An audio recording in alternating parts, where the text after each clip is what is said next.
अस्सलाम वालेकुम, welcomes to अलीनाज kitchen. आज की जो मैं रेसिपी आपके साथ शेयर करने जा रही हूँ वह है biscuit, bakery style, full on bakery style biscuit. इतने ज़बरदस्त, इतने खस्ता और इतने शानदार बने हैं, बहुत ज़बरदस्त, कम इंग्रेडिएंट से बनने वाली ये रेसिपी इतने मज़ेदार। आप भी ज़रूर ट्राई कीजिएगा और ट्राई करके मुझे कमेंट में ज़रूर बताइएगा। और इस रेसिपी को जानने के लिए इस वीडियो के साथ बने रहिएगा।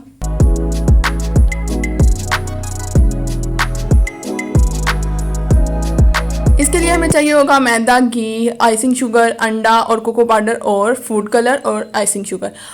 आपने घी लेना 250 ग्राम और उसको अच्छे से बीट कर देना है। अगर आपके पास बीटर अवेलेबल नहीं है तो आप किसी स्पून या स्पैचुला से इसको मिक्स कर दें और इसमें फ्लफीनेस आ जाए। फिर ऐसा ऐसा इसमें आपने शुगर ऐड करनी है। शुगर ऐड करने के बाद इसको अच्छे से मिक्स करना है। थोड़ी थोड़ी करके आप शुगर ऐड कर लें और इसकी फ्लफीनेस आ जाएगी, तब तक आपने बीट करना है। फिर बीट करने के बाद आपने फूड कलर ऐड करना है। फूड कलर ऑप्शनल है, आप अगर आप फूड कलर ऐड करना चाहें तो ऐड कर लें, अदरवाइज नहीं अवेलेबल तो आप ना करें।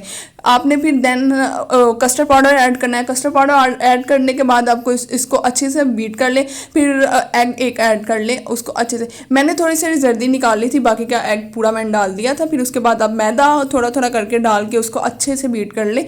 अच्छे से मिक्स करने के बाद आपके पास एक बैटर या डो तैयार हो जाएगी। ठीक है, इतनी सॉफ्ट होगी, बहुत ज़्यादा सॉफ्ट होगी और इतनी ज़्यादा मतलब लाइक नॉर्मल टेक्सचर आपको जैसे स्क्रीन में नज़र आ रहा है। और उसके आप पार्ट्स करेंगे। पार्ट्स करने के बाद आप उसमें एक कोको पाउडर ऐड करके उसका चॉकलेटी फ्लेवर बना लेंगे। दूसरे में आप कोकोनट फ्लेवर ऐड कर लेंगे, मतलब उसमें फूड कलर पिंक ऐड करके फिर आपने कोकोनट पाउडर ऐड करके उसको मिक्स कर देना। बाकी की आपने डो को प्लेन रहने देना है। फिर किसी भी पाइपी बैग में डो को डाल के उसको डिफरेंट डिफरेंट शेप दे देनी है। मैंने डिफरेंट वेज ट्राई किए थे। कुछ को मैंने रेक्टेंगल बना लिया, कुछ को मैंने आधी डो प्लेन लेके आधी कोको पाउडर वाली लेके उसको मिक्स कर दिया। फिर बाद में उसको शेप्स दे दी। कुछ मैंने छोटे छोटे बॉल बना के उनको अरेंज करके उसको गोल सर्कल में शेप दे दी।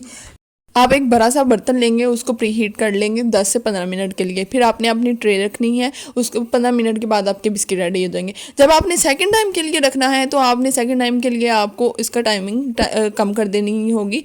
मतलब आपने फ्लेम जो है पहले मीडियम था, आपने और ज़्यादा कम कर देना है और 10 मिनट के लिए रखना है। पहले आप 15 मिनट के लिए रखेंगे, अब आपने 10 मिनट के, क्योंकि कढ़ाई ऑलरेडी गर्म हो जाती है।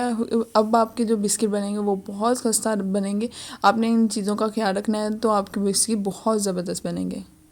ज़रूर ट्राई कीजिएगा और मुझे कमेंट में ज़रूर मेंशन करके बताइएगा कि आप लोगों के बिस्किट किस तरह के बनेंगे। तब तक के लिए अल्लाह हाफिज़। Thanks for watching.